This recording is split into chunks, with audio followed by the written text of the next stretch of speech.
अस्सलाम वालेकुम दोस्तों, मैं हूं सईद शुजा हैदर। आप देख रहे हैं मेरा एक्सक्लूसिव चैनल।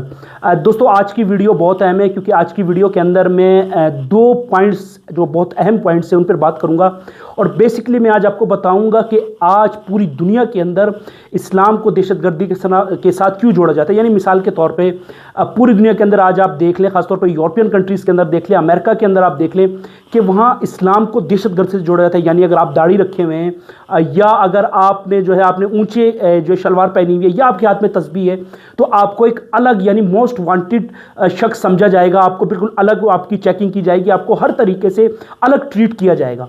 उसकी क्या वजह है? क्या वाकई इस्लाम और दहशतगर्दी एक है? पहली बात तो ये। और दूसरी बात ये कि 2001 के बाद यानी देखिए, इस्लाम तो एक ऐसा मज़हब है जहाँ पे यानी पानी ज़्यादा बहाने का या आपको इजाज़त नहीं, यानी वज़ू के लिए पानी भी आपने देख के बहाना है। तो जो इस्लाम ज़्यादा पानी बहाने की आपको इजाज़त नहीं दे तो वो इस्लाम या किसी के खून बहाने की इजाज़त आपको दे सकता है या नहीं दे सकता, ये बात है। तो दोनों पॉइंट्स के ऊपर मैं आपके सामने उस पर रोशनी डालूंगा। उसकी आप में बेशक हिस्ट्री बताऊंगा कि 2001 के बाद दहशतगर्दी को इस्लाम से क्यों जोड़ा गया, एक तो ये। और दूसरा ये है कि क्या इस्लाम और दहशतगर्दी दोनों एक ही हैं या नहीं। देखें, सबसे पहले तो मैं आपको ये बता दूं कि दुनिया के जितने भी मज़ाहिब हैं, ठीक है, चाहे वो इस्लाम हो, चाहे वो यहूदियत हो, चाहे वो ईसाईयत हो, ये तीन बड़े मज़ाहिब हैं दुनिया के अंदर। तो ईसाईयत को आप ले लें तो जहाँ पे उनको यानी कि हज़रत ईसा अलैहिस्सलाम परवरदिगार की तरफ से जो मसीही को नबी मिले और इंजील उनको अता हुई, तो कहीं पे ये जिक्र नहीं है कि किसी को जो है वो जानबूझ के मारा जाए या किसी के साथ जबर के साथ, यानी तीनों मज़ाहिब के अंदर जबर और ज़बरदस्ती कहीं पे शामिल नहीं है। चाहे ईसाईयत ले लें, यहूदियत ले लें या आप इस्लाम ले लें।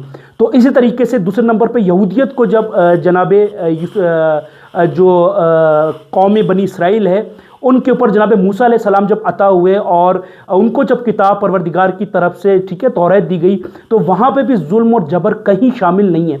और इसी तरीके से जनाब दाऊद अलैहिस्सलाम का भी जिक्र है, जब उनको जो है किताब अता हुई उनकी कौम के ऊपर, तो वहाँ पे भी जुल्म और जबर का कहीं जिक्र नहीं था। और इसी तरीके से कुरान, तो इन तीनों किताबों का जो निचोड़ है वो कुरान है। तो कुरान कैसे यानी इस्लाम कैसे दहशतगर्दी की इजाज़त दे सकता है? देखिए, आज पूरी दुनिया के अंदर इस्लाम को दहशतगर्दी से जोड़ा जाता है। देखिए, मैं आपको एक चीज़ बता दूं कि इस्लाम, जैसे मैंने आपको शुरू में कहा कि जब एक इस्लाम के अंदर पानी बहाने की इजाज़त नहीं है तो खून बहाना तो दूर की बात है। लेकिन बदकिस्मती से हमारे यहाँ आज आप देखें कि इस्लाम को सियासत के नाम पर इस्तेमाल किया जाता है, इस्लाम को अपने मकासद के नाम पर इस्तेमाल किया जाता है, ठीक है, इस्लाम को जो है वो अपने आप को फ़ायदा पहुँचाने के लिए इस्तेमाल किया जाता है। लेकिन असल में इस्लाम ये नहीं है। यानी अगर कोई किसी को काफिर कह के मार रहा है, ये इस्लाम नहीं है। अगर कोई किसी का खून बहा रहा है, ये इस्लाम नहीं है। अगर कोई किसी के साथ जबर कर रहा है, ये इस्लाम हरगिज़ इस चीज़ की इजाज़त नहीं देता। अगर कोई किसी का हक खा रहा है, इस्लाम इसकी हरगिज़ इजाज़त नहीं देता। अगर कोई किसी के साथ किसी भी किस्म की ज़्यादती कर रहा है, इस्लाम इसकी हरगिज़ इजाज़त नहीं देता। जो आज मौजूदा दौर के अंदर हमारे सामने माहौल है, हमारे सामने माशरे के अंदर इस्लाम का जिस तरह से नाम यूज़ किया जाता है, इस्लाम ये नहीं है। यानी किसी को मारने का नाम इस्लाम नहीं है, किसी की गर्दन काटने का नाम इस्लाम नहीं है, किसी का हक खाने का नाम इस्लाम नहीं है। ये चीज़ें इस्लाम नहीं है। हाँ, ये लोग अपने फ़ायदे के लिए, यानी अगर एक इंसान दाढ़ी रखता है, यानी एक इंसान जो है वो इस्लाम का, उनका नाम भी कोई मोहम्मद अकरम आप ले लें, मिसाल दे रहा हूँ, लेकिन वो अपने फ़ायदे के लिए यूज़ करता है, तो ना सिर्फ वो इस्लाम की तौहीन करता है बल्कि वो उस नाम की भी तौहीन करता है जो कि उसने अपना नाम रखा हुआ है। तो याद रखें कि जहां इस्लाम के अंदर एक इंसान को मारना गोया पूरी इंसानियत को मारने के बराबर है, तो वो इस्लाम कभी भी दहशतगर्दी की, किसी को मारने की, किसी पे जुल्म करने की इजाज़त हरगिज़ नहीं दे सकता। हाँ, बिल्कुल, जो लोग इस्लाम को अपने फ़ायदे के लिए यूज़ करते हैं वो तो ये कह सकते हैं कि यार इस्लाम के अंदर ये दायरा इस्लाम से खारिज है। भाई, इंसान को किसने ये अथॉरिटी दी है, ये यानी कि ये ताकत दी है कि आप किसी को कहें कि वो इस्लाम से खारिज है, वो इस्लाम में नहीं आता? भाई, आप कौन होते हैं कहने वाले?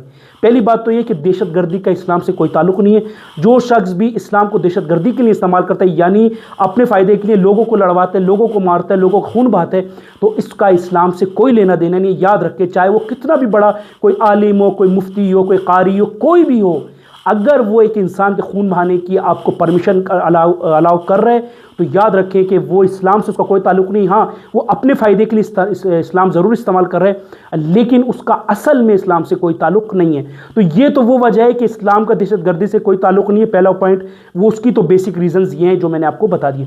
अब दूसरी जो पॉइंट है वो ये है कि 9/11 के बाद, यानी जैसे मैंने आपको कहा कि 2001 के बाद दुनिया के अंदर जो दुनिया बदली, यानी दहशतगर्दी को इस्लाम के साथ जोड़ दिया गया।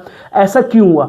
देखिए, पहले तो आपको ये समझना पड़ेगा कि 19वीं सेंचुरी के अंदर जब मुख्तलिफ तंजीमें थी, मुख्तलिफ पार्टियां थी, यानी जिस तरह से अगर इंडिया में आप देख लें RSS पार्टी थी, अगर आप जर्मनी में देख लें कि जो नाजी पार्टी थी, ठीक है, और इस तरीके से आप उससे पीछे चले 18 या 70 सेंचुरीज के अंदर देख लें, जितनी भी पार्टियां जी, जितनी भी तंजीमें थी, उन्होंने अपने एक खास मकासद के लिए उस धर्म को, वो जो उनका फिरका था, उसको इस्तेमाल किया।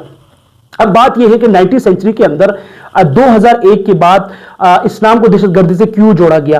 देखिए, 2001 का जब वाकया हुआ ना वर्ल्ड ट्रेड सेंटर का, ये वाकया वो था कि जिसने ना सिर्फ अमेरिका को बल्कि पूरी दुनिया को हिला के रख दिया, क्योंकि ये वाकया ऐसे टाइम पे हुआ कि जब अमेरिका दुनिया की सुपर पावर बनती जा रही थी और 20वीं सेंचुरी की शुरुआत थी। तो उस टाइम पे जब 9/11 का हमला हुआ वर्ल्ड ट्रेड सेंटर में अमेरिका के अंदर, तो वहां पे जो 19 दहशतगर्द थे, अब आप गौर से सुने, तो 19 दहशतगर्द थे, वो ठीक है, मानते हैं कि वो मुसलमान थे, इसमें कोई शक नहीं है, लेकिन जैसे मैंने पहले पॉइंट में कहा कि इस्लाम का दहशतगर्दी से कोई ताल्लुक नहीं है। तो वो जो 19 दहशतगर्द थे, उन्होंने जब अमेरिका के अंदर प्लेन हाईजैक किए, ठीक है, और ये भी मैं आपको बता दूं कि अमेरिका ने जब अफगानिस्तान पे चढ़ाई की, तो उन एक दहशतगर्द का भी ताल्लुक बराह रास्त अफगानिस्तान से नहीं था, लेकिन अफगानिस्तान पर उसने चढ़ाई कर दी और अफगानिस्तान में जो कुछ हुआ वो आपके सामने। तो जब 19 दहशतगर्दों ने अमेरिका पे हमले किए, अमेरिका में 3 तैयारे जो है उन्होंने अगवा किए, वर्ल्ड ट्रेड सेंटर का साउथ और ईस्ट जो टावर थे उससे टकराए, पेंटागन बिल्डिंग से टकराया और बेशुमार जो उसमें नुकसान हुआ, तो उसके बाद वेस्टर्न दुनिया के अंदर एक इस तरह का कल्चर, यानी एक ऐसा नाम मुखातिब हुआ, यानी एक ऐसा नाम दुनिया के सामने आया कि जिसको रेडिकल इस्लाम यानी इस्लामिक टेररिज्म का नाम वेस्टर्न लीडर्स ने दिया।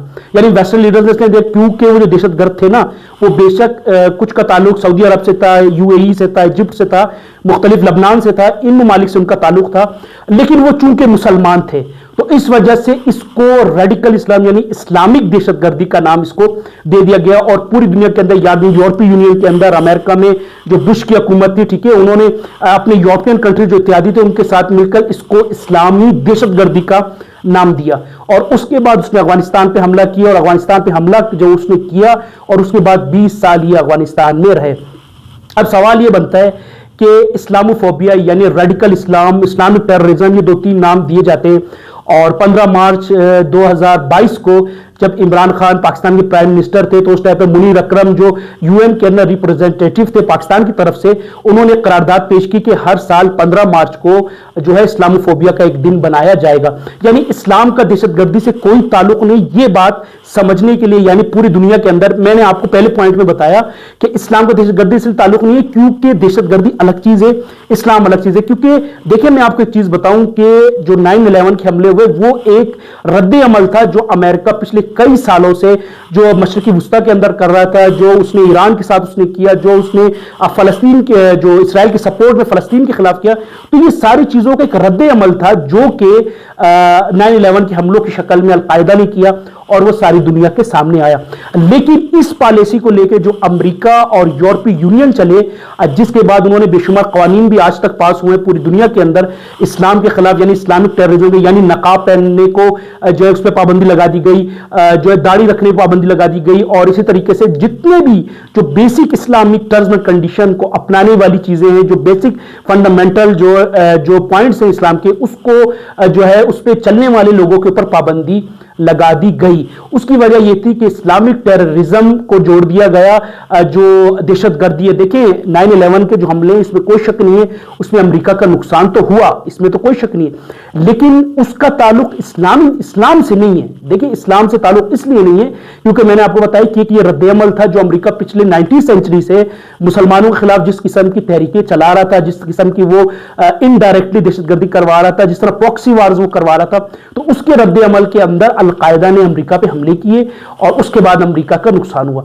अब सवाल यह बनता है कि अगर वो हमला करने वाले जो 19 दहशतगर्द थे, अगर उसको इस्लाम से इसलिए जोड़ा जाता है क्योंकि वो मुसलमान थे, तो फिर तारीख में तो आपको बहुत सी चीजें मिलेंगी, फिर आपको सबको उनके धर्म से जोड़ना चाहिए। यानी मिसाल के तौर पे अगर जो इंडिया के अंदर RSS की जो पार्टी है मौजूदा दौर में, और उससे पहले भी जो इंडिया के फाउंडिंग फादर को मारा RSS के, वो एक हिंदू था, तो इसका मतलब क्या है कि सारे हिंदू दहशतगर्द हैं? पहला सवाल तो ये बनता है। अगर हिटलर की ये सोच थी जब उसने यहूदियों का कत्ल किया, ठीक है, बेशुमार यहूदी मारे, तो हिटलर का कहीं ना कहीं एक पॉइंट ये था उसके जहन में कि चूंकि जो हज़रत ईसा अलैहिस्सलाम को जब उनको सूली पे लटकाया गया तो उसका फतवा एक जो है वो यहूदी ने जो आलिम था उसने दिया था, तो इसका मतलब ये कि अगर हिटलर ने यहूदियों का बेशुमार कत्ल किया क्योंकि हिटलर एक ईसाई था, तो क्या इसका मतलब है कि सारे ईसाई दहशतगर्द हैं? या इस तरीके से बेशुमार आपको और मिसालें मिलेंगी कि जब किसी फर्द ने या किसी शख्स ने, उसका किसी भी धर्म से ताल्लुक हो, अगर उसने कोई दहशतगर्दी की या अगर उसने कोई नुकसान दिया तो क्या आप उसको उसके पूरे धर्म से जोड़ोगे? बिल्कुल नहीं। तो फिर यहां पे इस्लामिक टेररिज्म यानी 9/11 के हमलों के बाद इस्लाम को दहशतगर्दी से क्यों जोड़ दिया गया? क्यों ये कहा गया कि इस्लाम दहशतगर्दी, और इस्लाम यानी रेडिकल इस्लाम, एक्सट्रीमिज्म इस्लाम यानी इस्लाम एक दहशतगर्द है, ठीक है। इस्लाम मुसलमानों को दहशतगर्द के नाम से जोड़ दिया गया, मुसलमानों को मशकूक निगाहों से देखा गया, और बल्कि कुछ तो कानून ऐसे पास किए गए, वो मैं आपको पढ़ के भी सुना दूंगा, खासतौर पर यूरोप के अंदर जो कानून पास किए गए और इस्लामोफोबिया के अंदर जो 9/11 के बाद इस्लामोफोबिया एक रेज हुआ और आज तक पूरी दुनिया के अंदर जो इस्लाम को दहशतगर्दी के साथ जोड़े जाते हैं। पहले मैं आपको थोड़ा सा पढ़ के बता दूं, उसके बाद फिर आपको बेसिकली समझ आएगी कि ये क्या है। After the September 11, 2001 attacks, Islamophobia increased rapidly through out the world. Thousands of individual Muslims living in the United States and Europe were targeted by verbal and physical attacks. Many scholars have persuasively argued that Islamophobia attitudes were an integral element of war on terrorism. The American lead counter-terrorism launched in response to the attack. The rise of Islamophobia after the 9/11 attacks is considered a key factor in growth of organized anti-Islam movement in the United States, Europe. Dozens of organizations with the explicit mission of preventing an elite culture or legal Islamic takeover were found in early 21st century. Many found success by championing laws passed in some US states that prohibited courts from referring Islamic law. These laws were predicated on the idea that Islam is incompatible with Western civilization and have been passed to combat non-existent threat of hostile Muslims attempting to separate Western institutions from within American society.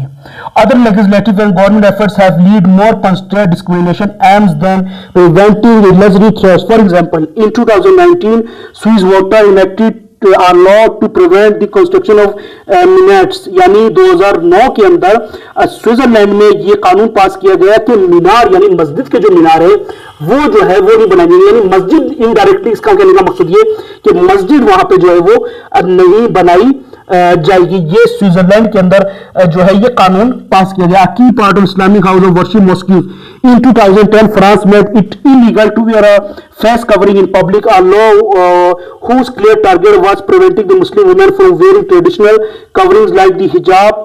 यानी अब फिर 2010 के अंदर France ने कानून पास किया कि France के अंदर कोई भी औरत जो है वो हिजाब नहीं कर सकेगी, यानी क्यों? वही जहनियत के इस्लाम को दहशतगर्दी के साथ जोड़ा गया, यानी जो भी हिजाब करेगा उसको दहशतगर्द समझा जाएगा, उसको मशकूक निगाहों से देखा जाएगा।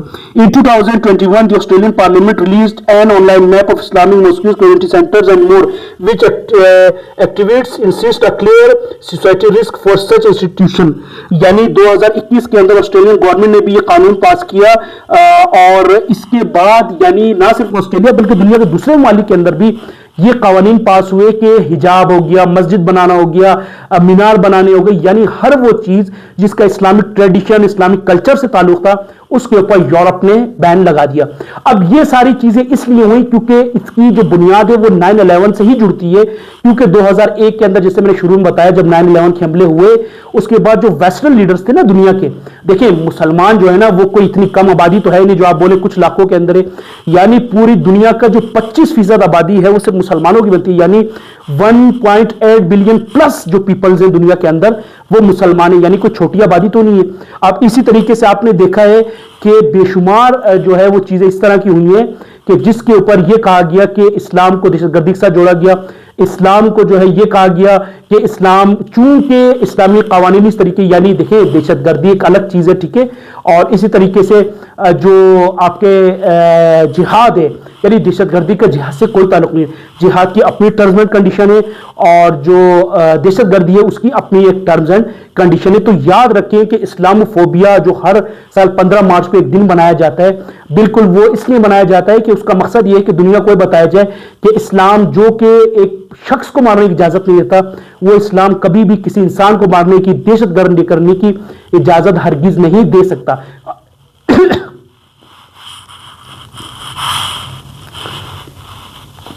और बदकिस्मती से उस दौर में सन 2001 में जब ये हमले हुए, उसके बाद जो वेस्टर्न लीडर्स थे दुनिया के, उन्होंने एक ऐसा जो है वो पॉलिसी बनाई, एक इस तरीके का जो है वो चीज मुतारिफ करे जिसके अंदर ये कहा गया कि इस्लाम को दहशतगर्दी के साथ जोड़ा गया। और उस टाइम पे जो मुसलमान दुनिया के लीडर्स थे, उनकी खामोशी की वजह से आज इस्लाम जो है वो उसको दहशतगर्दी के साथ जोड़ा जाता है, समझा जाता है, जो कि मुसलमानों के लिए एक लम्हा फिक्रिया है और हर एक मुसलमान की जिससे दिल आजारी होती है। तो उम्मीद है कि ये मुख्तसर सी वीडियो आपको पसंद आई होगी। आने वाली वीडियो तक के लिए मैं आपसे रुखसत चाहता हूं। अल्लाह हाफिज।